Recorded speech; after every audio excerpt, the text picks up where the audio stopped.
The T-90M is undoubtedly the best tank in service with the Russian armed forces, and it has received a lot of attention since the war in Ukraine started, especially when the first one was destroyed.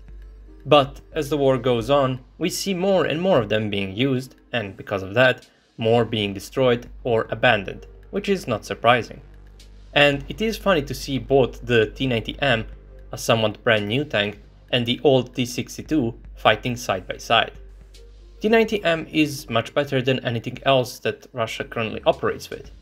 Yes, I am aware of the T-14 Armata, but T-14 is not in active service. T-90M is. But just because it is miles ahead of other tanks like T-72B3, that does not mean that it is perfect. It too has a lot of problems.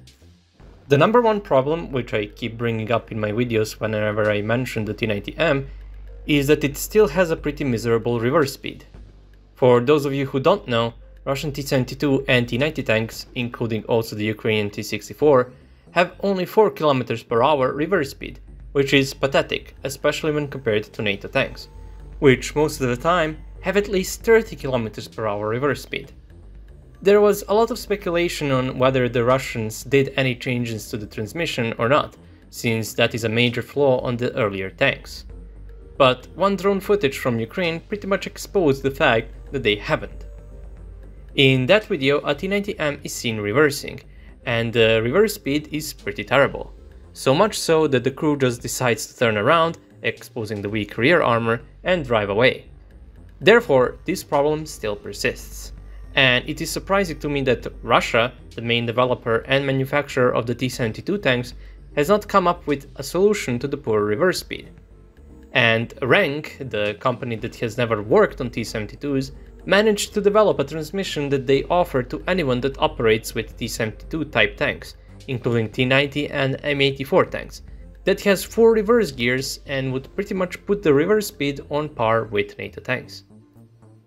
Now we will talk about protection. While the T-90M has undoubtedly the best armor and the best coverage with explosive reactive armor out of any modern Russian tank, it still has issues. The side armor is pretty much the same as the T-72B3M and the T-80 PVM tanks, which has not helped those tanks that much in this conflict. Don't get me wrong, it certainly does help, but the problem with the relic side skirts, as this armor is called, is that they have gaps between the plates, which are not huge but still present a risk of something hitting in between them. And they affect both APFSDS and heat threats. You might say that that is a good thing, and yes, it is good.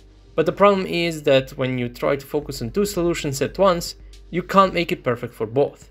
Therefore, while relic will affect even the tandem-shaped heat, a direct hit to the side armor will get penetrated even by the older ones, since relic TRA depends a lot on the impact angle. The steeper the angle, the less likely it is for the penetration to occur.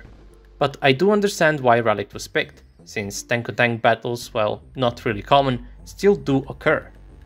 If they wanted great protection against heat threats, 4S24 would be a great pick.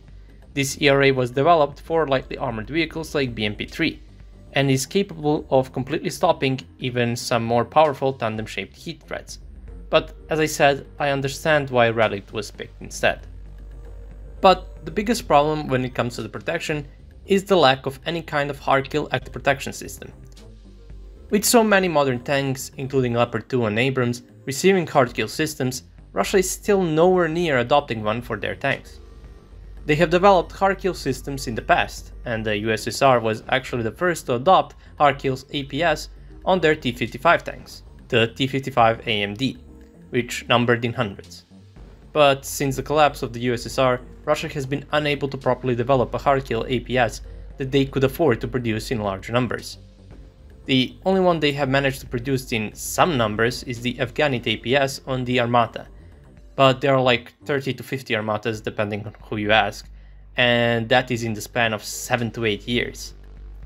Now the Arena M APS is currently being developed, which is planned to be mounted on the casual Russian tanks like the T-72, T-80 and the T-90 tanks, but the current state of it is unknown, and I seriously doubt they would be able to push it out into production in the near future.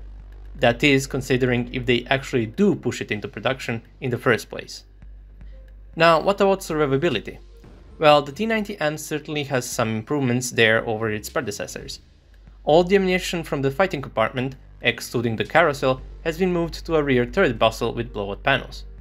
This has been done after a study of Russian tank losses from earlier wars, where they concluded that the most of ammunition cook-offs or detonations occur when the ammunition outside of the carousel is hit, which makes sense.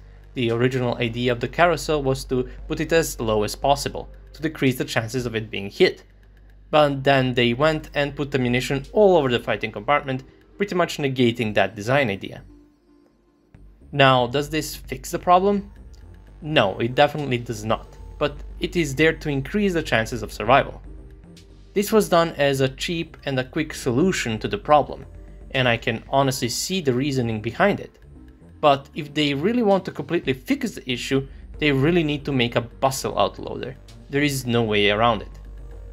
Even though the risk of detonation has been reduced, it is still not completely removed. T-90 is a heavily modified T-72 tank at the end of the day, and the carousel is the same. Although it has been recently confirmed that T-90M has received extra protection on the sides of the carousel, but apparently it's just aluminium, and is there just to add protection against fragments, but it is still something. Anyway, Ukrainians have made a bustle autoloader on their T-84 Yatagan prototype tank, and there were also some Soviet-era prototypes that featured the bustle autoloader too, so it is not like it's a brand new idea to them. And there was that tank model made by some students from Russia some months ago, which already features a lot of improvements for the Russian tanks, but I doubt they will really do any of them. Another reason as to why a bustle autoloader would be a good option is the ammunition length. The APFSDS ammunition has reached the length limit for the Russian tanks, and the development of new projectiles has hit a brick wall, because it is extremely hard to increase the penetration without increasing the length. And they can't increase the length if the projectile can't fit inside the tanks. T-14 Armata was supposed to fix this problem, but it seems like it won't be accepted into service anytime soon.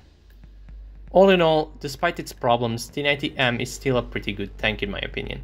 It features a lot of improvements over its predecessors that, if it had any hardkill APS, would put it in the same rank as modern NATO tanks. But some massive issues, like the poor reverse speed in particular, need to be addressed. APS or no APS, having poor reverse speed can make a difference between life and death, and that has certainly demonstrated to be the case in this conflict.